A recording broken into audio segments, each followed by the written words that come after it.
오늘은 보고 들은 것의 증인이 되리라 라는 제목으로 하나님의 말씀 나누려고 합니다. 우리는 지난주에 자신을 변호할 수 있는 기회를 간증으로 거룩하게 허비해버린 바울의 삶에 대해서 살펴보았습니다. 논리적으로 자신을 변호해도 지금 살아남을까 말까 한 그 시점에서 바울은 자신이 만난 예수님을 증거함으로 그 귀한 기회를 날려버립니다. 단지 이 간증을 통해 자신의 민족 유대인이 한 명이라도 변화되기를 바라는 마음으로 바울이 만난 하나님을 소개했던 것입니다. 오늘 말씀은 그 간증의 다음 내용인데 오늘은 16절까지 말씀만 살펴보려고 합니다. 지난주에는 갑작스러운 큰 빛에 자신이 시력을 잃어버린 사건을 말했다면 오늘은 자신이 증인으로서 살게 된 구체적이고 분명한 이유, 즉 아나니아를 만남으로 인해서 아나니아가 설명해 준 그 말씀 때문에 그가 변화되는, 그가 하나님의 증인으로서의 삶을 살게 되는 그 귀한 길이 열렸다는 것을 오늘 말씀을 통해서 알려주고 있습니다. 자, 먼저 12절 보시면요, 경건하고 칭찬 듣는 아나니아를 소개하고 있는데 우리 12절의 말씀을 함께 읽겠습니다. 12절 말씀 시작. 율법에 따라 경건한 사람으로 거기 사는 칭찬을 듣는 아나니아라 하는 이가. 아멘. 자, 담에색 유대인들에게 칭찬 듣는 경건한 아나니아를 소개하는데 그는 율법을 따른다라고 이야기합니다. 자, 여기에 이 율법은요, 그 율법이라는 정관사를 붙여서 조상들의 엄한 율법의 교훈을, 그리고 유대인들이 지키는 그 엄격한 율법을 따르는 경건한 사람으로, 또 모든 유대인들에게 칭찬 듣는 아나니아라는 설명을 붙이면서 이 사람 때문에 바울에게 있어서 결정적인 변화가 생기게 되었다라는 것을 이야기하는 것이죠. 아나니아를 통해서 다시 볼 수 있게 되었고요. 하나님이 바울을 선택하셨다는 것도 알았고요. 예수님을 보고 예수님의 음성을 듣게 되었다라는 것을 알게 됩니다. 그리고 예수님을 위하여 네가 보고 들은 것의 증인이 되어야 한다는, 자신의 삶과는 전혀 다른 길로 인도받게 됩니다. 그리고 세례도 받게 되었죠. 바울이 하나님의 은혜를 경험하고도 이것이 무엇인지 분별하지 못할 때 아나니아라는 사람이 나타나 그를 선한 길로 인도해 주었다라는 것입니다. 자, 그럼 먼저 아나니아가 어떤 사람인지 우리가 살펴봐야 되는데요. 아나니아의 이름은 뜻은 히브리어로 하나냐라는 말인데 이 이름의 뜻은 여호와는 은혜로우시다라는 뜻이에요. 뭐라고요? 여호와는 은혜로우시다. 담메색으로 들어가 보니까 여호와는 은혜로우시다라는 이름을 가진 아나니아가 마중 나오는 거예요. 지금 우리나라 이름으로 바꾸다면 주은혜라는 사람이 우리를 맞이하러 온 거예요. 벌써 이름부터 은혜롭잖아요. 그런데 은혜로운 하나님이라는 이름을 가진 이 사람을 만난 이후에 정말 눈이 떠지고 지금까지와는 전혀 다른 삶과 새로운 사명도 부여받게 되었습니다. 아나니아와의 첫 만남, 그 이름이 주는 분명한 은혜가 있었던 것이죠. 그리고 아나니아는 하나님은 은혜로우시다라는 이름처럼 바울에게 기적을 경험하게 합니다. 자, 우리 13절도 함께 읽겠습니다. 13절 말씀 시작.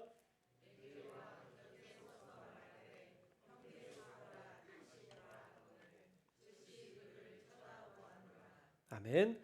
자, 사실 이 간증에는 바울의 눈에 비늘 같은 것이 덮여져 있다가 그게 떨어지는 이 기적 같은 과정이 생략되었는데 지금 이 폭도, 바울을 죽이려고 했던 그 폭도들 앞에서 세세하게 자세히 설명할 수 없으니까 아주 간략하게 이것들을 줄여서 이야기한 것입니다. 그러나 분명한 것은 아나니아의 다시 보라라는 그 명령에 의해 그가 다시 볼 수 있게 되었다라는 것을 분명히 하고 있습니다.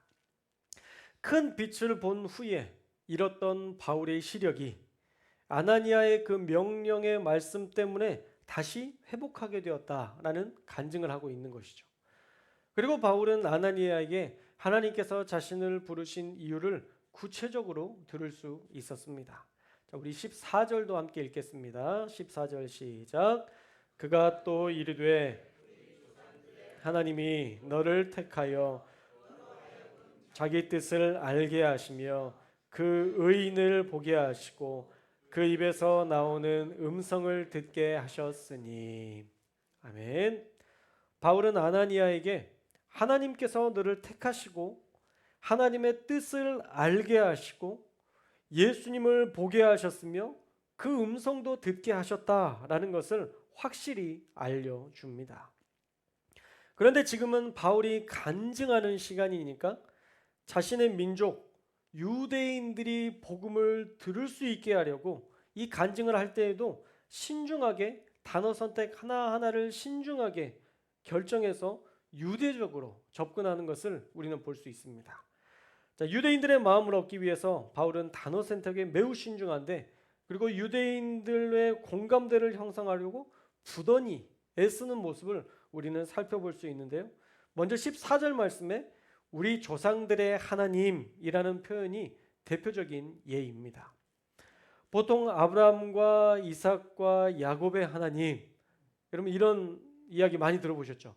항상 그런 표현들을 이렇게 주로 많이 사용합니다. 그리고 우리 조상들의 하나님이라는 표현들을 유대인들이 많이 쓰는데, 유대인들이 쓰는 그러한 표현을 씀으로써 유대인들과 공감대를 형성하려고 하는 겁니다. 우리도 그렇잖아요. 별거 아닌데 그 사람이 이야기하다 보니까 우리랑 같이 살았던 지방 사람이야. 충청도유? 그럼 벌써 정이 이제 들잖아요. 전라도라. 뭐 이러면 전라도요. 그러면 이제 끝나요. 그냥 그것만으로도. 근데 같은 고향 사람이네? 그러면 뭐 막 퍼주잖아요. 똑같죠. 이 유대인들에게도 마음을 열 수 있는 그것은 나도 유대인입니다. 나도 율법을 지킵니다. 이런 것들을 부각하는 것이 좋기 때문에 그렇게 바울이 공감대를 형성해서 간증하려고 지금 부단히 애쓰고 있는 겁니다. 그리고 조상들의 하나님이라는 단어뿐만 아니라 그 다음 구절에 보시면 그 의인을 보게 하셨다라고 얘기해요. 여러분 그 의인은 누굴까요? 예수님이에요. 맞습니다. 예수님이에요. 바울을 만나 주셨던 그분 바로 예수님을 그렇게 표현하고 있어요. 그런데 왜 그리스도, 메시아라고 표현하지 않고 의인이라고 표현하고 있을까? 여러분 잘 아는 것처럼 유대인들을 죽인 사람은, 이 예수님을 죽인 사람이 누구예요? 유대인들이잖아요. 유대인들이 메시아였던 예수님을 왜 죽였어요? 싫으니까. 싫으니까 죽였던 거죠. 그런데 이 죽인 사람들 앞에서 예수님이라는 이름을 이야기하는 것보다는 오히려 의인, 그분이 어떤 분이냐면 여러분들이 죽일 만한 그런 사람이 아니었습니다. 그분은 죄를 진 적이 없습니다. 라는 표현으로 의인이라는 표현을 통해서 그분은 죄가 없으시고 우리의 그리스도 되시기에 마땅한 분이라는 것을 돌려서 말하는 것이죠. 이것도 유대식 표현이고 유대인들의 마음을 상하지 않게 하려는 바울의 현명한 단어 선택이었습니다. 그렇게 바울은 유대인들에게 복음을 전하기 위해 아주 유대스럽고 또 조심스럽게 접근하고 있는 것이죠. 그렇게 자신을 때리고 죽이려고까지 했던 그 민족을 전도하기 위해서 말입니다. 그리고 아나니아를 통해서 들은 말씀은 아주 분명했습니다. 하나님께서 바울을 선택하셨다. 하나님께서 만나 주셨고 하나님께서 예수님의 음성을 듣게 하셨다라는 것입니다. 하나님이 선택하셨기 때문에 예수님이 그를 만나 주시게 된 것이고 예수님의 음성도 들을 수 있게 되었다라는 것을 이야기하는 것이죠. 바울에게는요, 예수님을 만난 사건이 너무 분명했습니다. 이제 예수님을 만난 것이 너무 분명해졌어요. 그런데 바울은 만난 것으로 끝나지 않았습니다. 바울의 인생이요, 지금까지 살아왔던 삶과 완전히 달라지게 됩니다. 더 이상은 율법을 위해 사는 인생이 아니라 예수님을 증거하는 인생으로, 증인으로 살아야 한다는 것을 아나니아로부터 들은 이후에 바울은 정말 그렇게 삽니다. 자, 우리 15절 말씀도 함께 읽겠습니다. 15절 시작. 내가 그를 위하여 모든 사람 앞에서 내가 보고 들은 것의 증인이 되리라. 아멘. 자, 여기에서 내가는 바울이고 그는 예수님입니다. 바울은 예수님을 위해 모든 사람들 앞에서 보고 들은 것에 증인된 삶을 살아야 한다라고 아나니아가 이야기했고 바울은 그것을 그의 마음에 품었습니다. 할렐루야. 여러분, 예수님을 만나보셨기 때문에 잘 아시겠지만 예수님을 만난 사건은요, 한 개인의 인생을, 한 개인의 일생을 바꿉니다.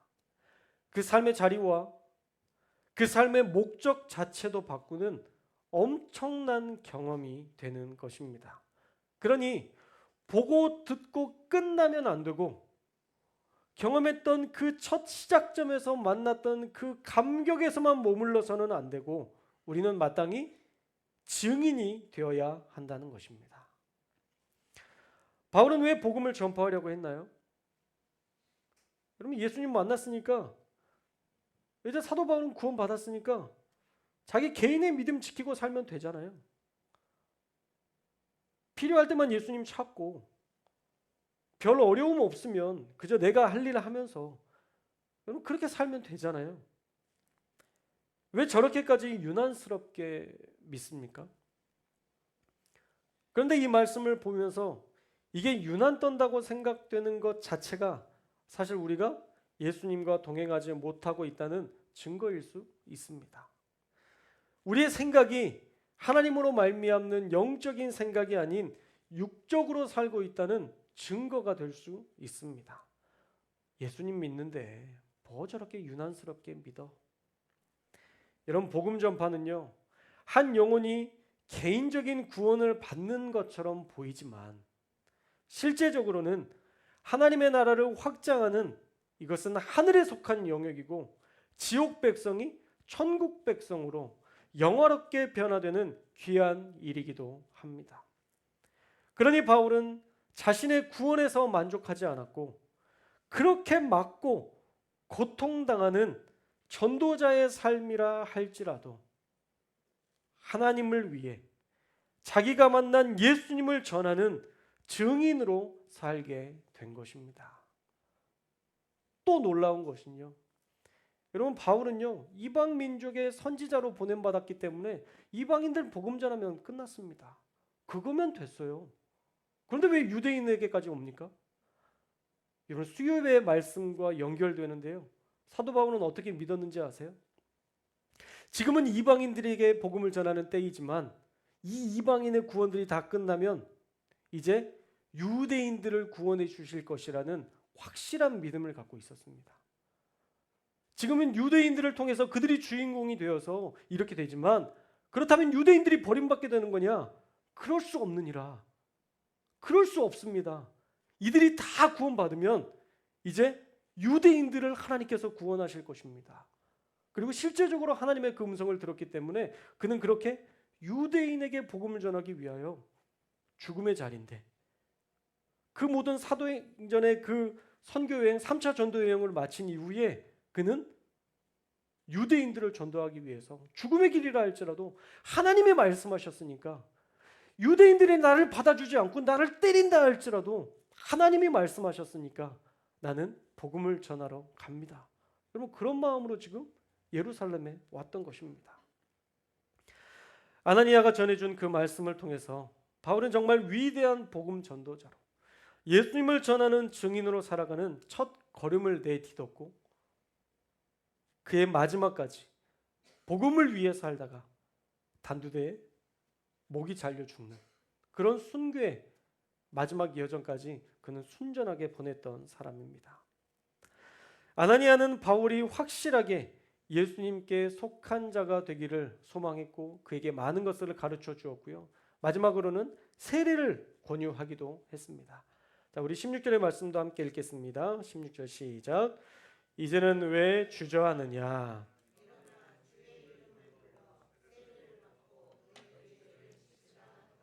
아멘. 하나님을 믿는다는 고백 중요합니다. 그런데 우리가 하나님을 믿는 자격이 돼야 합니다. 그 자격은 뭐냐면 바로 거룩함이에요. 우리가 거룩해져야만 하나님은 우리를 당신의 백성으로 인정해 주십니다. 그런데 우리 스스로 거룩해질 수 없으니 하나님께서 원하시는 방법으로 우리가 깨끗함을 입어야 되는데 그것이 바로 세례였다는 것이죠. 16절에 분명히 말씀하셨잖아요. 주의 이름을 불러 세례를 받고, 세례를 받으면 어떤 일이 일어나는 거예요? 너의 죄를 씻으라. 죄를 씻김 받는 것이 세례라는 것입니다. 사실 세례는요, 하나님의 백성이라는 상징일 뿐만 아니라 우리의 회개의 증거이기도 합니다. 성결교회 헌법 제23조 성례전에 따르면 성례전은 세례와 성찬 두 가지니 주 예수께서 세우신 성례, 즉 세례는 교인이 회개하여 그리스도의 이름으로 죄 사함을 받아 중생함으로 구원받는 것이죠. 교회에 속함을 표하는 예식이다. 죄 사함과 교회에 속하는 표의 예식이라고 얘기하고 있습니다. 그리고 성찬은 우리의 속죄제물 대신 예수 그리스도의 살과 피를 기념하기 위하여 떡과 포도즙을 받는 예식이다. 성찬식을 통해서는 예수님과 함께 살아가기 위해서 결단하는 시간이 되는 것입니다. 그러니까 세례를 통해 회개하고 죄 사함을 받을 수 있게 되는 것이고요. 교회에 속하는 표, 단순히 개교회의 소속이라는 의미가 아니라 하나님께서 세우신 이 우주적 교회의 일원으로 인정받는 일이라는 것입니다. 사실 바울이 그리스도인들을 잡아 죽이고 가두고 못된 짓은 다 도맡아서 했던 사람인데, 여러분 교회 입장에서 보면 찢어 죽여도 모자랄 사람 아닙니까? 그런 사람을 지금 회개했다고 해서 죄사함을 주고 세례받았다고 해서 죄사함을 주고 교회의 일원으로 받아들인다는 것은 사실 그가 행한 일에 비하면 너무 쉽게 교회가 용납해 주는 것이 아닐까 싶습니다. 그런데요, 저와 여러분이 다 그렇게 너그러이 용납을 받아서 지금 이 교회 안에 있을 수 있게 된 것입니다. 여러분 사실 대가는요, 이미 우리 주님이 다 치르셨습니다. 주님이 원하시는 것은, 우리에게 원하시는 것은, 세상 사람들에게 원하시는 것은 마땅한 대가 치르고 들어오라는 게 아니에요. 대가는 내가 치렀으니까 이제는 너는 나와 함께 하자. 나와 함께 살며 내가 행한 일을 증거하는 증인으로 살고, 그러다가 마침내 천국 백성이 되어 영원히 나와 함께 하자. 여러분 이게 주님이 그리시는 큰 그림입니다. 바울은 그 자비로우심과 은혜를 알고 받아들인 후에 정말 예수님을 전하는 증인으로, 그렇게 핍박을 받아도 하나님을 증거하는 전도자로 천부장의 층대에 서서 지금 복음을 전하고 있습니다. 원래 초대교회 그리스도인들은 이렇게 살았어요. 유난 떠는 게 아니라 이게 진짜 그리스도인의 삶입니다. 적당히 교회와 거리 두고, 적당히 예수님과 거리 두고, 필요할 때만 하나님을 반짝 찾는 게 교인이 아니라 어떤 일이 있어도 복음을 전하는 전도자로 사는 게 우리 그리스도인의 삶이라는 말씀입니다. 사랑하는 여러분, 겨우 한 번 예수님을 본 바울인데요, 죽기까지 예수님을 따르고 복음을 전하는 증인으로 살았습니다. 사실 저와 여러분도 얼마나 많은 하나님의 은혜를 경험했습니까? 우리가 잊어버려서 그렇지 우리는 엄청난 은혜들을 경험했습니다. 죽을 뻔했다가 살아났던 일들도 경험하셨을 것입니다. 필요한 것을 구했더니 놀랍게 채우시는 은혜도 경험하셨을 것입니다. 내 자녀를 위해 기도했더니 이런저런 기도의 제목들을 다 이루어주셨고, 자녀의 자녀도 허락해 주셨고, 사실 뭐 하나 부족함 없이 우리를 채우시고 입히시며 은혜로 지금까지 우리를 채우셨습니다. 그러면 이제 우리도 증인으로 살아야 하지 않겠어요? 하나님과 세상을 갈라놓고 하나님의 일과 세상의 일을 구분해 놓고 하나님과 거리 두는 인생이 아니라 저와 여러분도 증인으로 살아야 하지 않겠습니까? 사랑하는 여러분, 교회를 가까이 하십시오. 세상에서 자유를 원하고, 세상에서 기쁨을 원하고, 세상에서 은혜를 찾으려 하지만 여러분 반드시 실패할 것입니다. 결국 교회밖에 없다는 것을 여러분 간증하게 될 것이에요. 그러니 사랑하는 여러분, 하나님을 더 가까이 하십시오. 더 이상 하나님의 부르심에 외면하지 마십시오. 하나님이 바울을 찾아가신 것처럼 우리 주님은 날마다 여러분들을 찾고 계십니다. 그러니 하나님이 부어주신 은혜의 증인으로 살아가야 합니다. 그게 가장 아름다운 그리스도인의 삶이기 때문입니다. 바라기는 한 주간 그렇게 하나님의 은혜를 누리고 그 은혜를 간증하며 살아가는, 보고 들은 하나님의 은혜를 증거하는 증인으로 살아가는 저와 여러분들 되시기를 주님의 이름으로 축원합니다. 그리고 예배 철저하게 지키는 저와 여러분들이 되시기를 주님의 이름으로 축원합니다. 그리고 기도의 자리, 말씀의 자리에서 넘어지지 않는 저와 여러분들이 되시기를 주님의 이름으로 축원합니다. 여러분, 세상 속에서 우리가 거룩하지 않으면 우리는 아무 쓸데없는 존재예요. 여러분, 우리가 세상에서 거룩하게 살지 않는데 우리가 어떻게 세상에서 소금의 역할을 합니까? 여러분, 거룩이라는 것이 우리의 몸에 없는데 어떻게 소금의 역할을 하겠어요? 여러분, 목사가 더러운데 어떻게 성도들이 깨끗한 삶을 살 수 있겠어요? 안 되는 겁니다. 교회가 더러운데 어떻게 세상이 정화되겠어요? 안 되는 거예요. 우리 안에 그 거룩이 무기라는 것을 여러분 아셔야 됩니다. 여러분, 이 거룩을 잃어버리면 아무것도 아닌 거예요.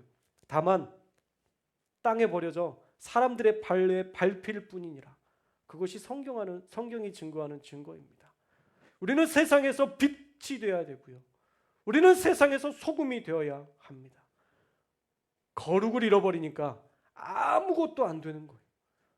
거룩을 잃어버리니까 아무 일도 일어나지 않는 거예요. 거룩을 잃어버리니까 하나님의 그 임재를 경험하지 못하는 겁니다. 그 거룩이 우리 가운데 있어야만 우리는 하나님의 임재를 경험할 수 있고 하나님과 동행할 수 있어요. 그저 이만큼, 내가 거리를 둔 이만큼의 신앙만 가지고 살아서는 안 됩니다. 여러분, 교회 가까이 오셔서 기도하십시오. 여러분, 이렇게 가까운 교회가 어디 있습니까? 비밀번호 1254 다 알려주고 언제든 올 수 있도록 하는데 교회 아무도 찾아오지 않고 아무도 기도하지 않는다면 이게 무슨 교회입니까? 상가지. 여러분, 교회는 기도하는 곳이에요. 기도의 소리가 끊어지면 더 이상 교회로서의 역할을 하지 못하는 겁니다. 장사만 하다 끝나는, 그냥 필요할 때 잠깐 찾는 기도의 초소밖에 되지 않아요. 성전을 성전답게 만들려면 여러분의 기도가 필요하고요. 여러분들이 성전을 사랑하는 마음으로 섬기는 그 섬김이 필요한 것입니다.